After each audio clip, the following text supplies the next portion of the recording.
Bagaimana jika anak yang kamu anggap pemalas, tidak bisa membaca, atau aneh, ternyata hanya belum ditemukan cara belajarnya?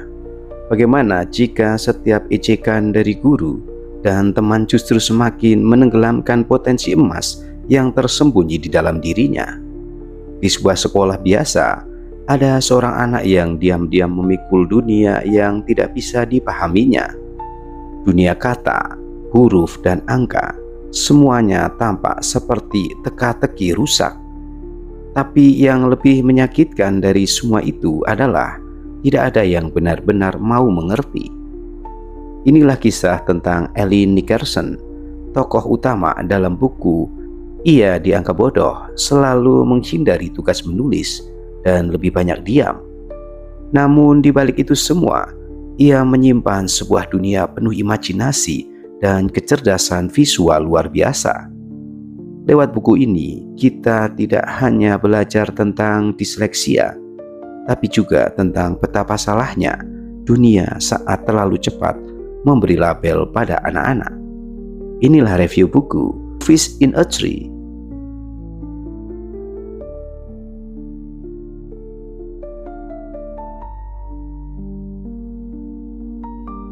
Ellie hidup di dunia yang penuh kebingungan.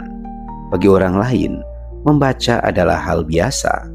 Tapi bagi Ellie, huruf-huruf menari, terbalik, dan berganti bentuk. Setiap lembar soal adalah sumber ketakutan, dan setiap tugas menulis seperti mimpi buruk yang tidak bisa berujung. Ia memilih diam, memilih menghindar, dan dunia pun memilih menghakimi. Guru-guru sebelumnya tak melihat lebih dari sekadar masalah perilaku. Mereka tak tahu atau tak mau tahu bahwa mungkin Ellie hanya butuh pendekatan berbeda. Ia menyamarkan ketakutannya dengan humor dan sikap pemberontak. Tapi di dalam dirinya, ia sedang berteriak, "Aku juga ingin dimengerti." Disinilah letak kegagalan pendidikan kita. Terlalu fokus pada standar, lupa pada manusia.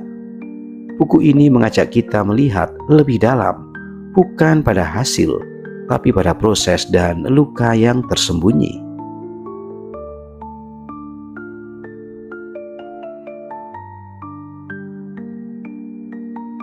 Perubahan itu dimulai ketika Mr. Daniel, guru baru, hadir di kelas. Ia tak menilai dari nilai ujian. Ia mendengarkan, memperhatikan. Perlahan, ia menyadari bahwa Ellie bukan anak pemalas. Ia menyimpan dunia unik yang hanya bisa dilihat bila kita mau menghapus prasangka. Alih-alih memaksa Ellie untuk membaca seperti siswa lain, Mr. Daniel mencoba pendekatan personal. Ia bermain teka-teki, mengajak berdiskusi, memberi waktu. Dan ajaibnya, Ellie mulai percaya pada dirinya sendiri. Benih kepercayaan diri itu tumbuh, perlahan tapi nyata. Inilah titik balik kisah ini, ketika satu orang dewasa memilih untuk melihat, bukan sekadar menilai. Di dunia nyata, kita pun bisa jadi Mr. Daniel bagi banyak Ellie lain di sekitar kita.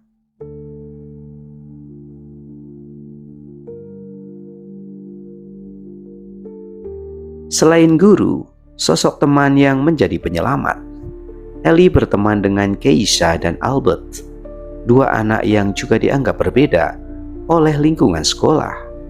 Tapi justru dari mereka, Ellie menemukan kekuatan. Mereka menerima satu sama lain tanpa syarat. Persahabatan ini bukan hanya hiburan, tapi terapi. Mereka berbagi luka, ketakutan, dan impian.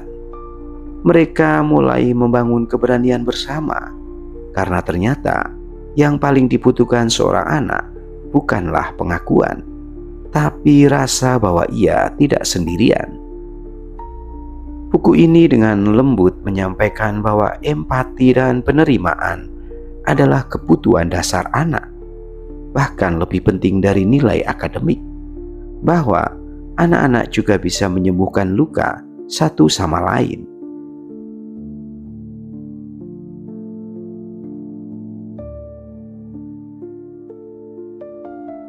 Sekolah dan masyarakat seringkali terburu-buru memberi label nakal, bodoh, tidak disiplin. Tapi kisah Ellie membuktikan bahwa label hanyalah pantulan dari pemahaman yang sempit. Lewat bantuan guru dan teman, ia akhirnya tahu ia bukan bodoh, ia hanya punya cara belajar yang berbeda. Ellie mulai berani membaca dengan perlahan, berani menulis, dan bahkan memenangkan lomba puisi. Ia tidak berubah menjadi orang lain, ia hanya berdamai dengan dirinya sendiri. Label disleksia yang dulu menakutkan, kini menjadi bagian dari cerita kepahlawanannya. Ini adalah pesan besar buku ini. Anak tidak butuh diubah menjadi standar. Mereka butuh ruang untuk tumbuh sesuai bentuk mereka sendiri.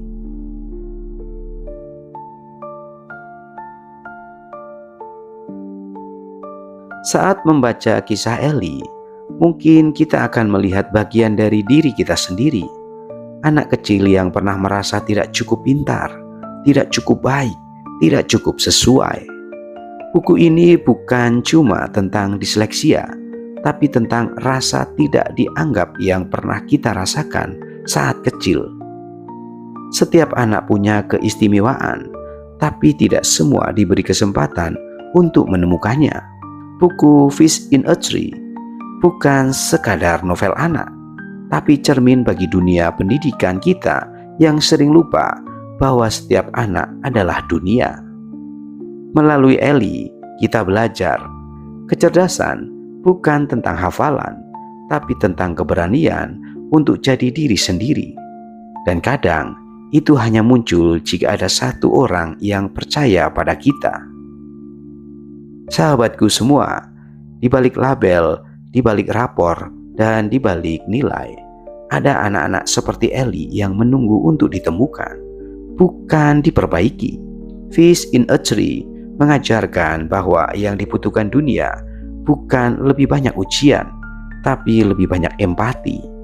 Dunia akan lebih baik jika setiap guru, orang tua, dan teman bersedia meluangkan waktu untuk benar-benar melihat anak-anak di sekitar mereka. Jika kamu merasa pernah menjadi Ellie, atau mungkin kini mengenal seseorang seperti dia, jangan biarkan mereka merasa sendiri. Jadilah seperti Mr. Daniel, Keisha, dan Albert yang menolak dunia yang memberi label dan memilih membangun ruang untuk tumbuh. Karena kadang, satu perhatian kecil bisa menyelamatkan satu kehidupan. Terima kasih sudah menyimak konten Universitas Kreatif. Sampai jumpa di episode berikutnya. See you next time.